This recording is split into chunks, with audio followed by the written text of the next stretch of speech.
So the Athletics' Dennis Lin yesterday released one of his mailbag columns, and the first two questions he took from Padres fans both addressed Ha-seong Kim. The first was, as unpopular as it would be with Padres fans, is trading Ha-seong Kim the best shot we have to fill all the holes that remain on the roster? And, you know, Dennis is pretty level-headed and cool in his Padres analysis, and he makes the case that it probably is.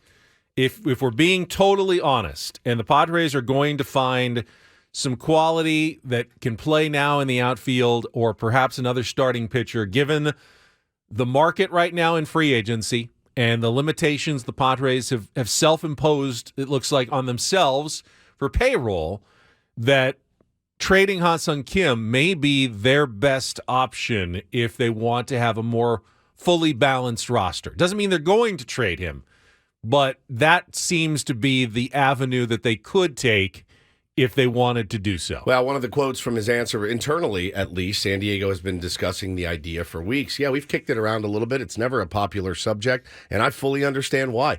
He plays harder than anybody on that team. Every single time he is on the field.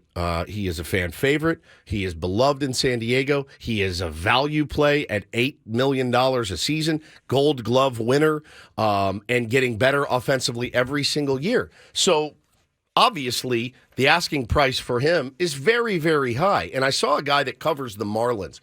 Craig Mish is his name. He's really, really good. He tweeted the other day, he said, yeah, they're absolutely interested in Ha-seong Kim, but the Padres' asking price is through the roof. And let's be honest, as it should be. So ask for the moon. Don't settle for anything less than the moon if you're going to make a move like this. And Dennis also writes that a trade before Kim's scheduled March 20th homecoming at Seoul's Gocheok Skydome, where he played his games in Korea, is possible but not likely. To me, though, that would be cold as ice, by the way. To me, if there's a trade of Ha-seong Kim between, let's say, March 21st and March 28th, when the Padres open their home schedule against the San Francisco Giants, it's going to feel very disingenuous that they kept him on to take him to Korea only to deal him in the following days to fill some of the needs on their roster. To me, if you're going to do it, bite the bullet, get the best deal you can, and do it now. Do it before spring training when you can have new players come in and get acclimated with the team. Don't artificially keep him around just to take him to Korea for publicity purposes. It's not a way to run a team. As good as it would be for Major League Baseball, you did sign at least another Korean player that will now be able to represent your roster out of the bullpen for those games.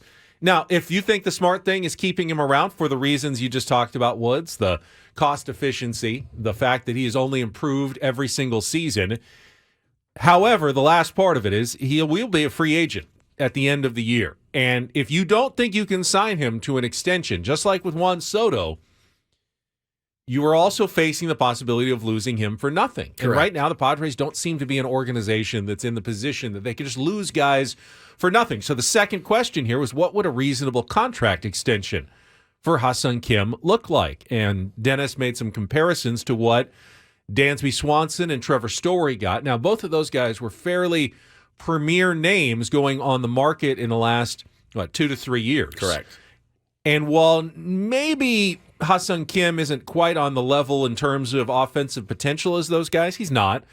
The market's also increased. So when you kind of balance those things out and you look at 7 years, $177 million for Swanson, 6 years, $140 million for Story, you could sort of envision that that's where a reasonable contract number might fall for Ha-seong Kim. Is that something, as a Padres fan, first of all, do you want to go down that road and pay him that much for his, early 30s now? Not his late 20s anymore, but into his early 30s, a much more expensive player.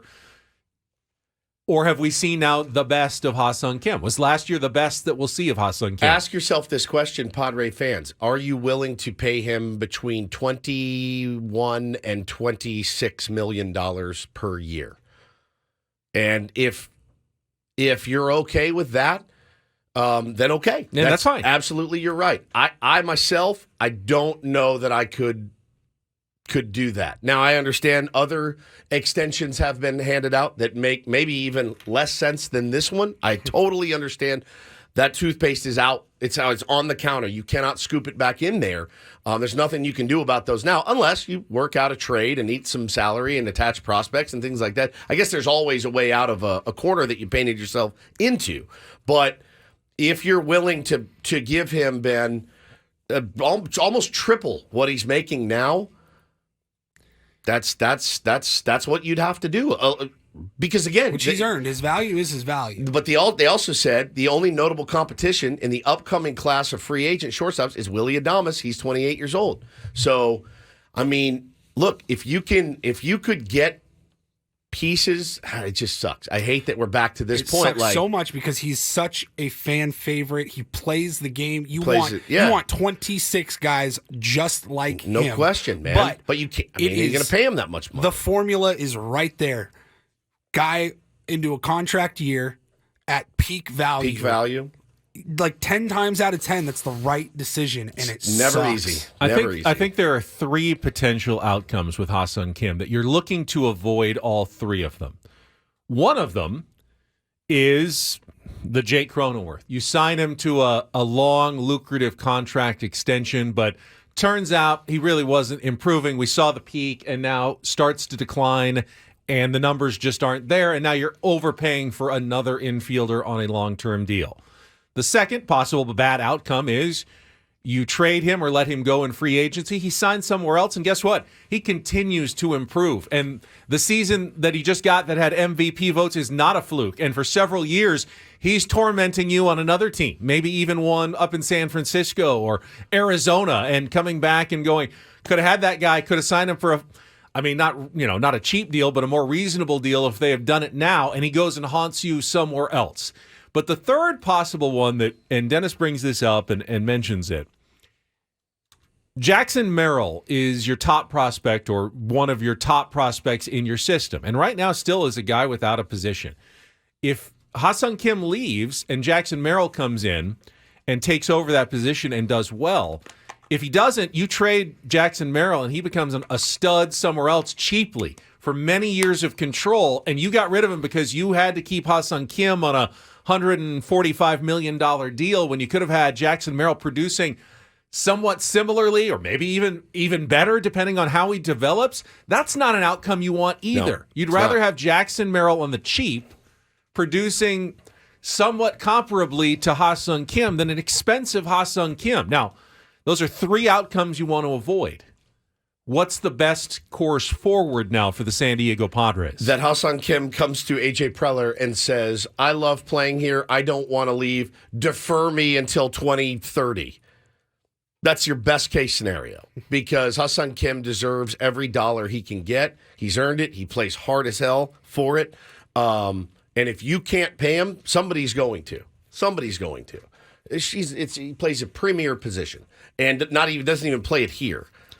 You know, there's been some mistakes made, and now you're trying to paint yourself out of it, and you may end up losing. Well, you've already lost a potential franchise-changing player in Juan Soto. I like the return that you got back for him.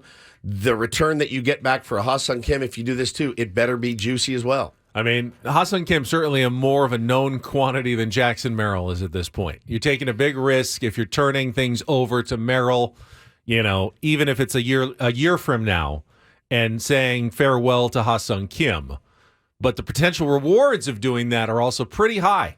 To have a young, controllable player who you think could produce on the big league level cheaply for several years, 6 years of control, essentially, versus an absolutely free agent who's going to be at the top of his value when you're signing him. And when we had Kyle Glazer on last year, and what was last week?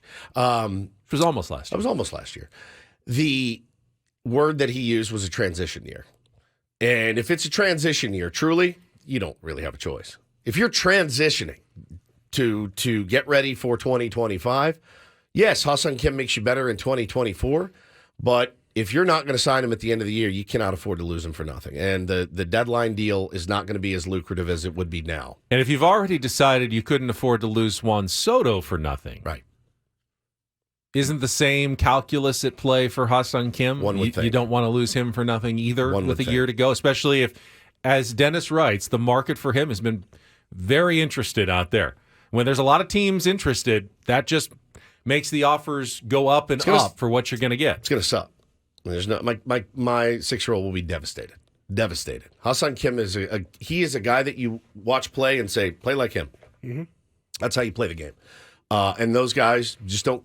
They're just not around that much anymore. The dude plays hard with heart every single day and continuously tries to improve and he's just a force. Like there's an aura about him. You know, if you ever stand near him, there's an aura about him. You want guys like that on your team. That being said, it's also a business and it sucks. The business sucks sometimes.